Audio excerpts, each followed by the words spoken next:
के राष्ट्रीय महासचिव राहुल गांधी ने एक बयान में कहा है कि मोदी की कमजोर नीति का चीन ने फायदा उठाया है। इस पर पलटवार करते हुए हरियाणा के गृह एवं स्वास्थ्य मंत्री अनिल विज कांग्रेस नेता राहुल गांधी को अपने निशाने पर लिया। उन्होंने राहुल गांधी को राजनीति का बालक ही बता दिया। अनिल विज ने निशाना साधते हुए कहा कि राहुल गांधी पहले अपने परिवार का इतिहास पढ़कर आए, फिर भारत चीन मसले पर बात करें। राहुल गांधी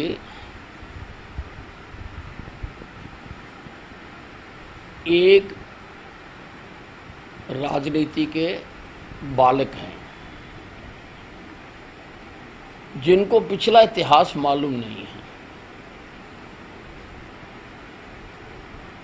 चाइना ने कांग्रेस के राज में फायदा उठाया। चाइना ने कांग्रेस के राज में हमारी जमीनों पर कब्जा किया। हमारे राज में तो 1 इंच जमीन पर भी कोई कब्जा ना कर सका है, ना करने दिया जाएगा। राहुल गांधी को अपने किसी बड़े बूढ़े से अपने परिवार का इतिहास जानना चाहिए कि इनके राज में चाइना ने कितना फायदा उठाया। हमारी विदेश नीति इस वक्त सर्वश्रेष्ठ है। सारे विश्व के नेता नरेंद्र मोदी जी को मान सम्मान देते हैं। बड़े बड़े देशों ने अपने देश के जो इनाम हैं उनसे हमारे प्रधानमंत्री को नवाजा है। और जहाँ तक आर्थिक नीति की बात है, इस कोरोना काल में भी जब सारे विश्व में आर्थिक संकट गहराया हुआ है, हिंदुस्तान में नरेंद्र मोदी जी अर्थव्यवस्था को नियंत्रित रखे हुए हैं। ये बहुत बड़ी बात है। जहां गृह मंत्री अनिल विज ने राहुल गांधी को अपने निशाने पर लिया, तो वहीं उन्होंने हरियाणा के पूर्व मुख्यमंत्री और कांग्रेस नेता भूपिंदर सिंह हुड्डा पर भी निशाना साधा। अनिल विज ने हुड्डा के उस बयान पर पलटवार किया जिसमें उन्होंने हरियाणा की कानून व्यवस्था पर सवाल खड़े किए थे। विज ने कहा कि हरियाणा में कानून व्यवस्था दुरुस्त है।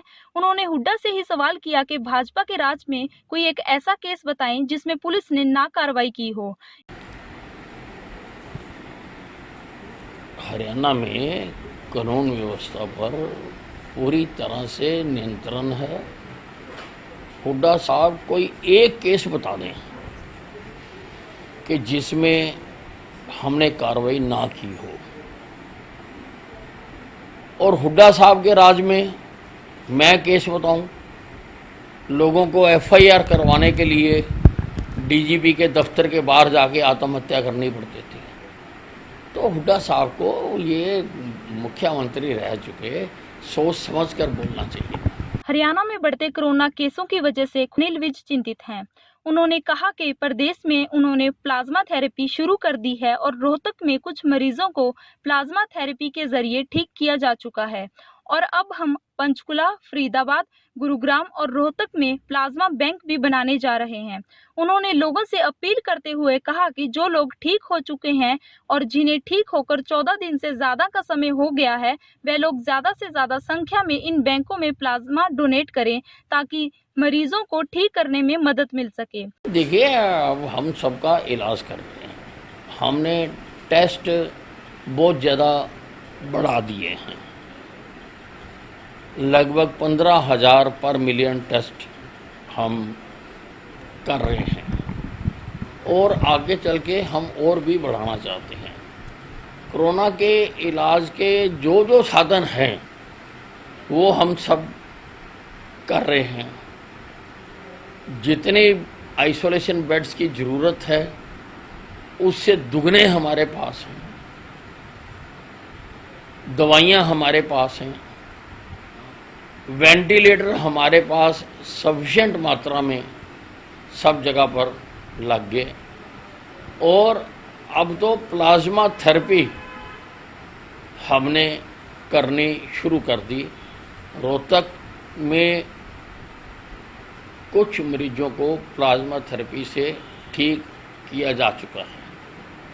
अब पंचकुला में, फरीदाबाद में, गुड़गांव में और रोहतक में हम प्लाज्मा बैंक भी बना रहे हैं।